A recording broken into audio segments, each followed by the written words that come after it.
Well, electrical power for IT consumption is a big challenge for cities because you need, in a modern city, you need IT obviously for business, but if you think about a low carbon city, you actually need to focus around communications. It's extremely important to have modern IT to be a low carbon city. So how do you do that when you know that there's significant power consumption? Well, first of all, you have to green your grid.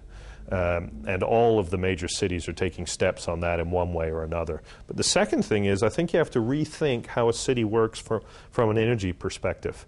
You can't accept that we use this much energy today and our IT is going to be another band on top. Why do we use this much energy? You know, can we develop in a way in the city that is more urban and more dense to lower energy consumption? Can we focus on conservation and demand management to change energy consumption? In Toronto, we have a strategy called the Power to Live Green that is about all of those things. And I think it's the kind of strategy that answers that question. Because yes, you need power for IT, of course, and you have to have a thriving IT sector. But if you address your power consumption issues elsewhere and lower, because you can, it's very easy through things like building retrofits to significantly lower the power consumption of a modern city.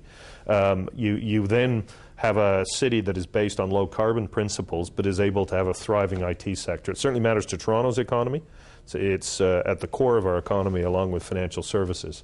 And I know that's true in other cities. And I think that's the way you facilitate that challenge.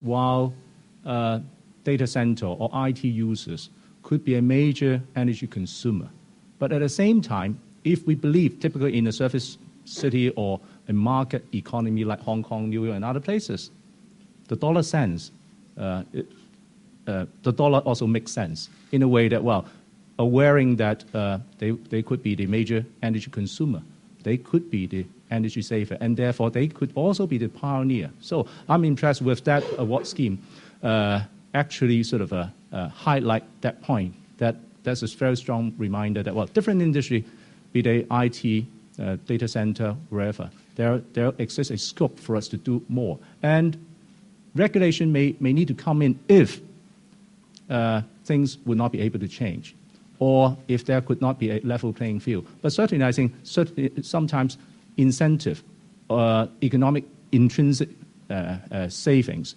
or awards like the Green Building Councils could be a driving force as well. The amount of consumption that any particular device uses has gone down dramatically. Number two, we're going in the direction of cloud computing, or what you might, in the olden days, mainframe. Remember, we went from mainframes to distributed processing. Everybody wanted distributed processing. It never made any sense to me. If you look at my company, we've always had a mainframe because the management of data in multiple places is just impossible to do. So you want to hold it in one place. And New York City just signed a deal with IBM to move an awful lot of our computing onto their cloud, if you will, meaning their servers.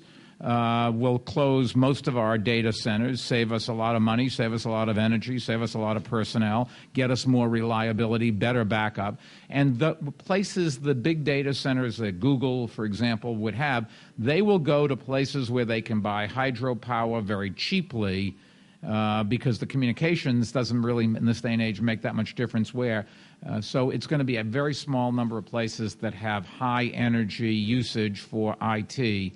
And in fact, the old requirements for lots of air conditioning and raised floors and those kinds of things, it doesn't exist anymore. My foundation just renovated a building that was built in 1898, no raised floors. I mean, everything is just today wireless and very low power consumption, and it's a lot easier to come up with a green building, and we have an awful lot of technology there.